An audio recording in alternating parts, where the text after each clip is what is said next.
What's up, YouTube? I am Ramon Garcia. Welcome to my channel. Yeah, what's going on? I hope everybody's doing all right. It's a new year, 2022. I tell you, it's I think we're in for a roller coaster ride. I really do. So I want to talk about something today. So I want to talk to all the landlords out there. Uh, just this. I'm no expert in what I'm telling you. I talk based on experiences. I've been in this business for over 20 years, over 25 years actually, and I've seen quite a bit of things. You know what I mean? I've been through so many experiences, and I want to share them. I want to share them with people, and hopefully help the new incoming landlords and current landlords with a situation that they may be facing for the first time, right? So I want to talk about leases. Okay, uh, I remember there was a time where leases, 1 year leases were like that was like the minimum, right? We wanted a tenant there for 1 year minimum. We wanted to get them in there, fix the place up, get them in there, rent it out, keep them in there, make money for at least a year. Hopefully they stay longer, right? That was usually the case. At least at least as far as I'm concerned. And if they broke the lease, you went after them, whatever the case. Uh, so 1 year leases were valuable at one point. But I'm gonna tell you right now, based on my experience and what I've seen in the last year and a half, 2 years, is that yearly leases are no longer uh, they're no longer an advantage to a landlord. And what do I mean by that? So I've done several evictions uh, after COVID, after the whole the lifting of the CDC and uh, the eviction ban they put you know pretty much nationwide, right? And after that, I've done several evictions, and I, you know, the easiest way to get someone out of your apartment, landlords, listen up very carefully. The easiest way, at least in the state that I'm in, please, check your local or your state laws, housing laws. You know, know them, know them like the back of your hand. Uh, but the easiest way to get someone out of your house now is to claim the apartment back. What do I mean by that? What I mean is it's called lapse of time, meaning they don't have a lease, their lease expired, and you want your apartment back. You want your apartment back. So if you have a yearly lease and these people stop paying rent, you can start an eviction, but it's very difficult for non-payment of rent. That non-payment of rent is no longer the key way the easiest and most effective way to get someone out of a property now. And here's why. What's happening now, at least in my state or the state that I own property in, um, if you evict someone for non-payment of rent, the courts now have the power to get assistance for that tenant, get financial assistance through for that tenant through the government rental program, the federal government rental program. So, for example, if I'm evicting you, uh, you know, you go to court for non-payment, you haven't paid your rent, I'm going to evict you. Um,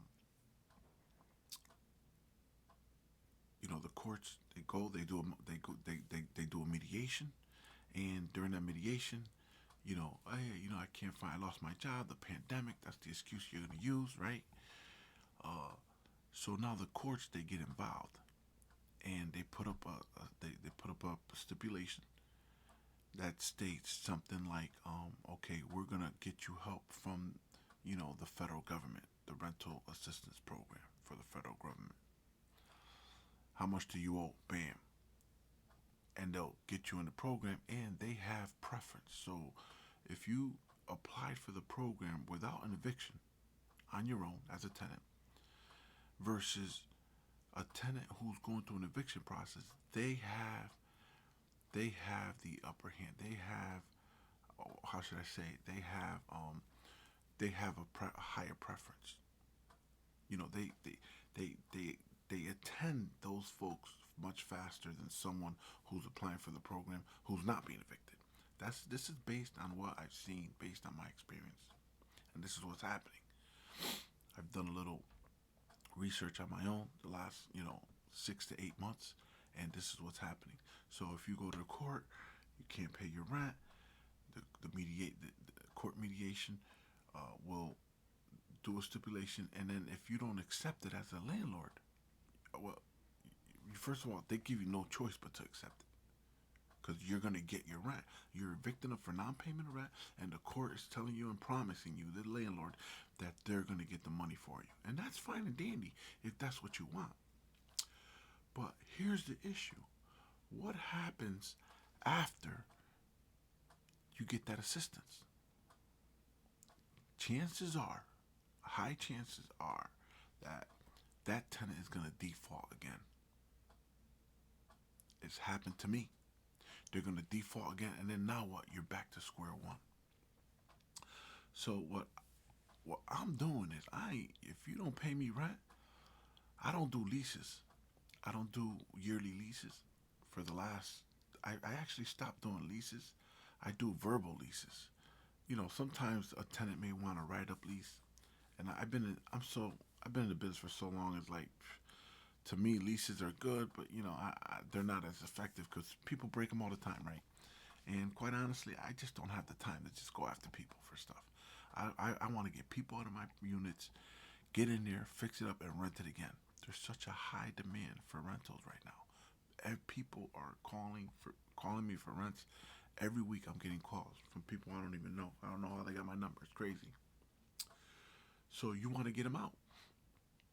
Why do you want to deal with a tenant who, now, again, some tenants, legitimately have lost their jobs, have gone through the pandemic, have been victims of this pandemic financially. I truly believe that. But I gotta tell you, of all the, during the pandemic, the tenants, the worst tenants, and there were a few of them. There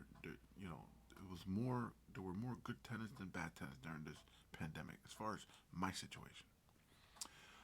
The ones that burned me, they just burned me. They weren't picking up the phone. They were being irresponsible. They wrecked the apartment up. They left a mess. They left the trash. They abandoned the apartment. It's. There were few of those, but they are there. Those are the ones you got to deal with. And why would you want them there if they default you on the rent, using the pandemic as an excuse? What's to say something else doesn't happen, right? In the next year or so. And what do you think they're going to do next? They're going to use that as an excuse, chances are. And then you're going to be back at square one, doing an eviction, going to court, spending money, spending time. Time is very important. Time is very important. If I can cut someone from burning me 6 months to 3 months, it's a home run for me. Meaning, staying in my unit without paying me. So when you doing when you're moving in new tenants, folks, again, check your state laws. Make sure you know your laws. But you know, do a month to month. Do a month to month lease. Take a security deposits. In some states, you can collect 2, 3 security deposits. In my state, I can collect 2 security deposits and 1 month rent. When you have their money, they tend to behave. The tenants. That's how it usually works. And take those tenants and do month to month leases. You could do a write up lease, but do them month to month. Don't do yearly leases, because if that tenant acts up, guess what? You can have them move. They don't have an active list. It's a month-to-month lease. You send them a notice. You give them 30 days. At least in my state. Again, check your state laws, and then you start the process if they don't move. Simple as that. It's called lapse of time in my state. So don't do yearly leases. Try to stay away from them. You know, if the tenant is not happy in your unit, why do you want them there? It's gonna be a problem. It's gonna be a headache. You're gonna have sleepless nights. Why do you want a tenant who's not happy? So you tell them, look, I'm gonna do a monthly lease, month to month. If you wanna move, you're not happy here, go ahead and move. If they wreck your place up or they mess up the ruin it in those 3, 4, 6 months that they're there, you have the security deposit. You deduct it from there. And also, on top of that, I gotta add, you can also raise their rent. You can raise their rent because it's a month to month lease. So every month that lease really pretty much expires and restarts again. That's how it works with a month to month lease. So you're not tied into this tenant. Okay, you're not tied into this tenant, and if you have an issue or they don't pay rent, you know what? I don't want to deal with this person no more. They're late every month. I'm running around. They're causing problems, illegal activity, whatever. You know what? I'm canceling their lease. I want my unit back. And when you do a lapse of time, the courts don't. There's really nothing they can do. That's your house. You want it back. You don't have an active lease, so guess what? It's much easier to do an eviction and much faster. Okay, so again, folks, stay away from yearly leases. They mean nothing. There's so many people looking for rents now. The population has grown like incredibly. So there's a need for housing. Such a shortage in housing. It's ridiculous. If you're a landlord, you should be on top of all this. You should be reading up on this stuff. It's insane the amount of housing shortage that's out there. You have no idea. This is why I don't believe the housing market is going to crash anytime soon at all. There's such a demand for rents, such a demand for houses. There's just not enough. And I'm going to tell you what's going to happen. All these malls that are going under, all these hotels that are going under nationwide, they're going to turn those into housing. Mark my words. They're going to turn those into housing because they need to get places quick because people don't have places to live. It's insane what's happening out there. This is based on what I've researched and what I'm experiencing in my daily life as a landlord, as an investor. So again, folks, I'm going to wrap this up. I don't want to keep repeating myself. Keep it at a month. Keep your leases month to month. Don't evict for non-payment. If they don't pay rent, you know what? Get them out of there. They don't pay rent once, they're gonna screw you. They're gonna try to screw you the next month and the following month. You know what? They don't pay rent. Get them out. I want my unit back. Lapse of time. You got a month. You got a month-to-month lease. You don't have a commitment, so you're okay. 30 days. Send a notice. Give them 30 days. After that, they don't move out. You start the process. That's it for now, folks. I am Ramon.